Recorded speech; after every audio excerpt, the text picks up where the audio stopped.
let's see how this goes. I'm a little bit nervous because there's a lot of people on the internet saying, oh, don't apply this stuff. You're gonna kill your grass.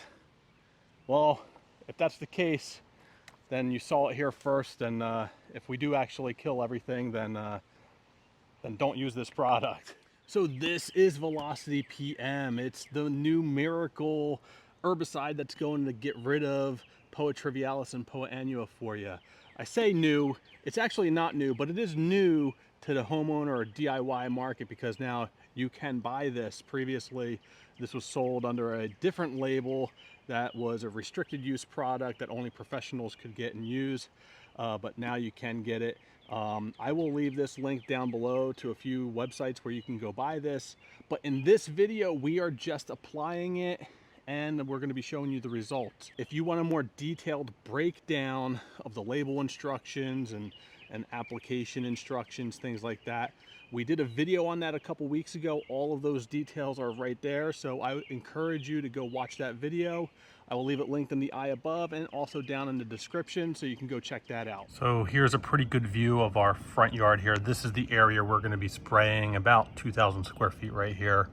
But you can see kind of, I don't know if you can see like right here, you see where we have these brighter patches. That's the Poa. Probably got a patch right around there. It's hard to see where it's, we got a little patch right there. This is where the sun's shining on it. So it's a little bit harder to see, but we're gonna be doing a blanket application on all of this. And then we're gonna come back in a couple days to see the results and see how this first application is working out for us. So like we talked about in our last video, one of the things you have to be cognizant of is the health of the turf. It needs to be fertilized. You can't really have any disease present. The temperatures, we're really looking at applying this when temperatures are between 70 and 85 degrees. That's extremely important. The lawn needs to be well irrigated, very well irrigated. So you need to have all that stuff in order before applying this stuff, or else you could seriously harm the turf. It's also extremely important not to overspray this product. We just mowed the lawn here. You can see I've got some lawn stripes here. Those lawn stripes are going to act as sort of like guidelines for me to know exactly where I've sprayed and where I have yet to spray. So that's definitely going to help us prevent that overspray. And the droplet size matters. We are going to be going with a coarser droplet size. That's more just to manage drift and really make sure that we're spraying in the exact area we want to spray. Okay, so we have some conversion math here. This is the rapid conversion for either turf type tall fescue or perennial ryegrass, and those rates will be different. So for us, the range is between 0.75 and 1.1 ounces per acre. And you need to use a minimum of 20 gallons per acre for this solution. So to convert that to milliliters per acre and then from acres to milliliters per 1,000 square feet, we're basically multiplying the rate times these millimeters per ounces to get milliliters per acre, and then we're dividing by the conversion factor to go from acres to 1,000 square feet. So what we're going to be measuring in mLs is between 0.5 and basically 0.75 milliliters per 1,000 square feet, and we need a minimum of a half a gallon for each 1,000 square feet. But based on your calibration settings for your sprayer, you're probably walking at a pace where you're putting out a gallon of water for every 1,000 square feet. So this just checks out. We're going to be going with our higher rate here of 0.75 milliliters per 1,000 square feet, and we are mixing it up in 1 gallon of water for every 1,000 square feet. I have 2,000 square feet, so we are basically going to be putting in 2 gallons of water and 1.5 mLs. And then we are using the syringe that came with our purchase here. This is measuring in mLs. This whole thing goes up to a maximum of 6 mLs, but we are putting, for 2,000 square feet and the grass type that we have, we only need about 1.5 mLs, which is to about right there. we got 2 gallons of water right here. So let's go ahead and mix that up. All right, so I know that this looks a little bit janky, but what I've got here is Velocity PM poured into a glass jar. And that's mostly because I can't stick this in here and draw enough of the Velocity PM without making a mess. So to help me out, I took some of that Velocity PM and transferred it into a glass jar right here, and with a wider opening so that I can pull the appropriate amount without making a mess. That's all you need. That's enough for 2,000 square feet on perennial ryegrass. As we go ahead and dispense this into the tank, we want to make sure that we are agitating the water in the tank. You need to make sure this stuff is fully mixed up.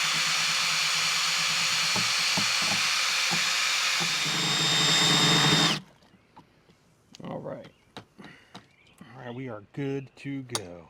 We're ready to spray here. Got my coarse air induction droplet there from T-Jet. It's going to do a pretty good job. We are using the Flow Zone Typhoon 3.0 on the lowest setting. We don't need high pressures here, but let's see how this goes. I'm a little bit nervous because there's a lot of people on the internet saying, oh, don't apply this stuff. You're going to kill your grass. Well, if that's the case, then you saw it here first. And if we do actually kill everything, then don't use this product.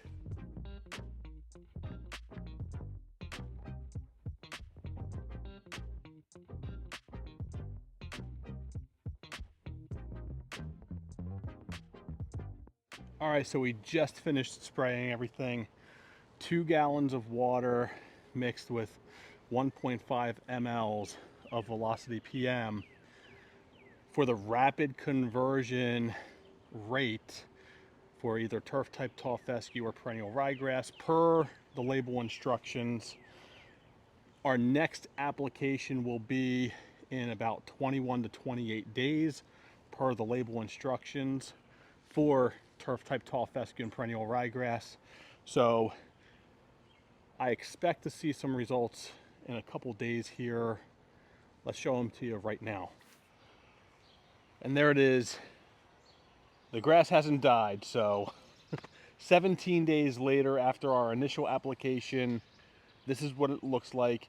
It's really hard to tell if anything has even happened, but let's take a look at some of these spots up close. So here you can see an area, bright green patchy areas like right here, right there. Let's take a look at this guy right here. You can kind of see up close that things are starting to brown out, which is, I think, a good sign. You can see here, let's take a look at these leaves here. See that? I think this is going to take some time. This is not going to be an overnight thing. So we were just looking over there, but let's turn our attention to kind of this patchy area right here. You can really see this from above, and I'll show you that later, but let's take a closer look down here. You can kind of see, some of this stuff is starting to brown out and die out. And then we've got the good perennial ryegrass coming in between.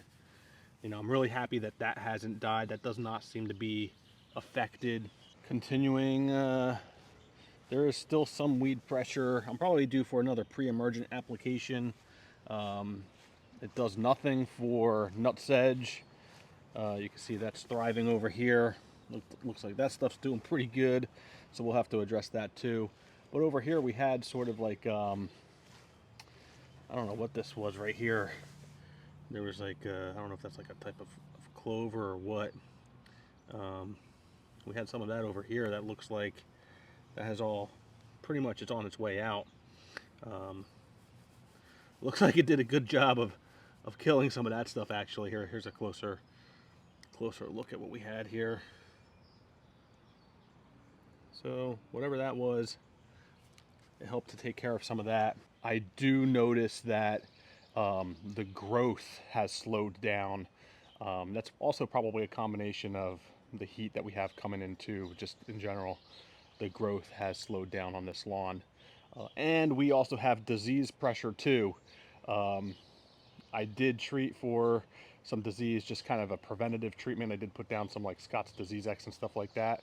But I do have some spots showing disease pressure here. Hoping that as we continue with our applications here at Velocity PM, that is not going to be an issue. I'll continue to treat for those areas with additional treatments of like Disease X.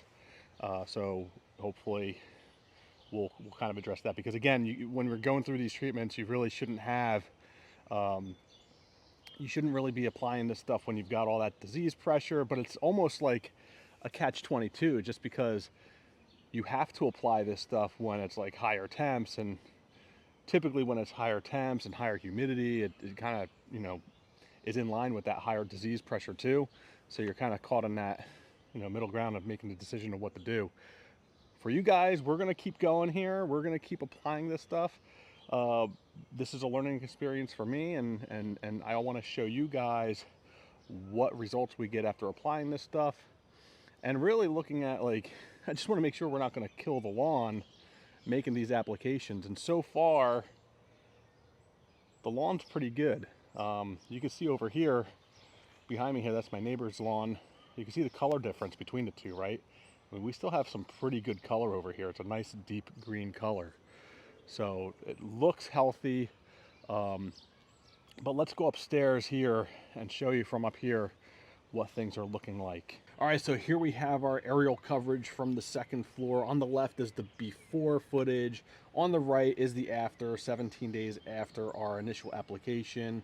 And on the left, you can kind of clearly see, I know there's the shade from the trees, but you can see those brighter green areas that are, that's the Poa before our application. And then on the right-hand side, those same areas, I think you can see that they're clearly stressed out. Interested to hear what you guys think down below in the comments.